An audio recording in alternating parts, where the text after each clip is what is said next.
প্রশ্ন চিটাং বোর্ড 2022 সালের বা কুমিল্লা বোর্ড 2016 সালের প্রশ্নটা আমরা সলভ করি। প্যারেন্টস বি আছে, ব্র্যাকেটে বি থাকার অর্থ যে বি হচ্ছে ব্র্যাকেটে সাধারণত সবসময় বেস ফর্ম দেওয়া থাকে। কী দেওয়া থাকে? বেস ফর্ম কথা মনে আছে? বেসটা মনে আছে? যেমন গো যদি ভার্ব হয় বেস, বেস মানে বীজ। কী নাম দিচ্ছি? আমি নাম দিচ্ছি বীজ। তাহলে বীজ যদি থাকে তাহলে বীজ থেকে ডালপালা হয়। তাহলে গো যদি এটা ভার্ব হয় এখান থেকে গো হয়, গোজ হয়, গন হয়, ওয়েন্ট হয়, গোয়িং হয়। এবার বীজ যে ভার্বটা আছে এটা যদি বীজ ধরি বা বেস ধরি তারও অনেকগুলো ডালপালা আছে। এটা হচ্ছে am, is, are, was, were, be, building, এই ধরনের অনেকগুলো ডাল আছে। বলা হচ্ছে এই ব্র্যাকেটের বি বেস ফর্মটার কোন ফর্মটা, এইখানে বলা হচ্ছে রাইট ইউজ অফ ভার্ব বা রাইট ফর্ম অফ ভার্ব। কি কথা? তাহলে কোন ফর্মটা ব্র্যাকেটে বলবে? যেহেতু প্যারেন্টস আছে কজন? একজন। কজন? কজন? অনেকজন, একজন না। তাহলে প্যারেন্টস ইজ দ্য ব্লেসিংস হবে। কি হবে?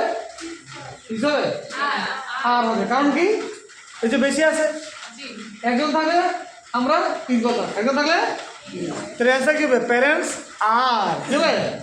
Are the blessings of god. বাবা মা হচ্ছে, এখন আমরা পূর্ণাঙ্গ অর্থটা কিন্তু খুঁজে পাবো, তাই না? বাবা মা হচ্ছে ব্লেসিংস, আশীর্বাদ অফ গড, সৃষ্টিকর্তা টু আস, আমাদের কাছে। ওয়েন এ চাইল্ড বিয়ার, বিয়ার মানে জন্মগ্রহণ করা, ঠিক আছে? সে কি ইচ্ছা করে জন্মগ্রহণ করে না আল্লাহ বানায়? তাহলে এই কারণে পেসিভ বাক্য। পেসিভ বাক্য মানে এই বিয়ার যে ভার্বটা, সে ভার্বটা যে করে সে এখানে নাই, মানে জন্মগ্রহণ করানোর কাজটা যে বা, তাই না?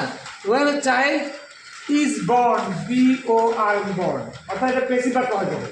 যখনই তোমার বোঝা যায় বাক্যটা এখানে সাবজেক্ট, ঠিক আছে, জন্ম দেওয়া বা জন্মগ্রহণ করা, এখানে এ চাইল্ড ইজ বর্ন, যখন একটা শিশুকে জন্ম দেওয়া হয় বাই মাদার, মা আছে এখানে নাই, তার মানে এখানে পেসিভ বাক্য। পেসিভ বাক্য মানে আমাদের ভাবটা ভিতরে হয়ে যাবে, এবার একটা টুপি লাগবে, টুপি দেওয়া নাই, এটা দিতে হবে। তাহলে when a child is born, B O R born, ঠিক আছে, B O R E born, bear born, কি বোর্ড বর্ন, এটা তিনটা ফর্ম।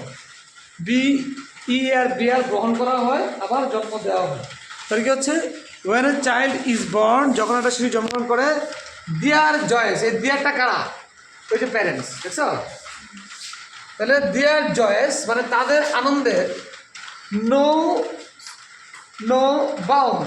জয়েস যেহেতু এখানে আছে, স্যার আছে, দেয়ার জয়েস তাদের আনন্দের নো নো মানে এখানে জানা জানা না, তাহলে নো নো বাউন্ড হচ্ছে আনন্দের সীমানা থাকা।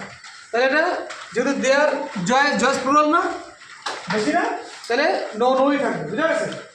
তো দেয়ার জয়েস নো নো বাউন্ড, তাদের আনন্দের সীমা থাকে না। দে বিগিন, এ কারা? বাবা মা। এ কারা? দে বিগিন, তারা শুরু করে টু।